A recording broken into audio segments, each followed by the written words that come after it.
Why have only 2 spacecraft managed to leave the solar system? Throughout history, only 2 spacecraft have successfully exited the solar system. NASA engineers are currently working on a radically new type of rocket to achieve a full-fledged interstellar flight.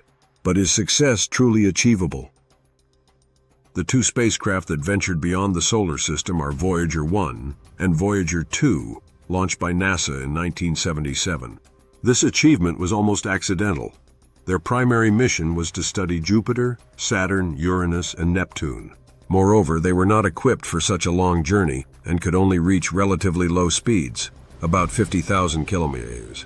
The spacecraft managed to leave the solar system by gaining additional acceleration through the gravitational pull of Jupiter and Saturn. Scientists were uncertain if this would work. Now the spacecraft will never return and will forever wander through the Milky Way. In 2019, NASA asked the Johns Hopkins University Applied Physics Laboratory to explore ways to conduct an interstellar mission.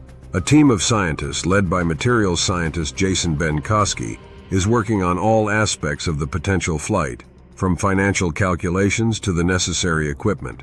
However, the most intriguing part of the study is finding a faster way to reach the edge of the solar system. The edge of the solar system, called the heliopause, is 18 billion kilometers from Earth. The team at the laboratory wants to build a spacecraft that will cross this boundary and travel an additional 30 billion kilometers in about 18 years. This would be half the time it took Voyager 1 to reach the heliopause. To achieve this, the scientists decided to try a new type of propulsion, heliothermal, which relies on solar energy for movement. In 2020, they successfully proved the feasibility of such an engine. In a special metal container, the scientists recreated the energy of 20 combined suns. Benkowski then passed liquid helium through the container via a tube. It absorbed the heat, expanded, and was expelled through a small nozzle. In an interview with Wired, Jason Benkowski stated, "It's easy to dismiss the idea, saying that the calculations look great, but it will never advance beyond theory. We've proven that heliothermal propulsion is not just a fantasy. It can actually work." Of course, Benkowski and his team's experiment wasn't conducted in outer space and had several limitations. However, the data from this experiment matched the model used by researchers to calculate the behavior of an interstellar probe in space. Benkowski explains, "We successfully demonstrated the reality of our calculations on a system that will never fly.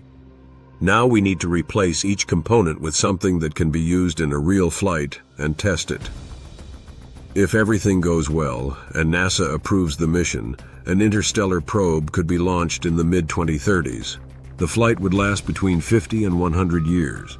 Thank you for watching. Subscribe to our channel and remember, the best way to predict your future is to create it.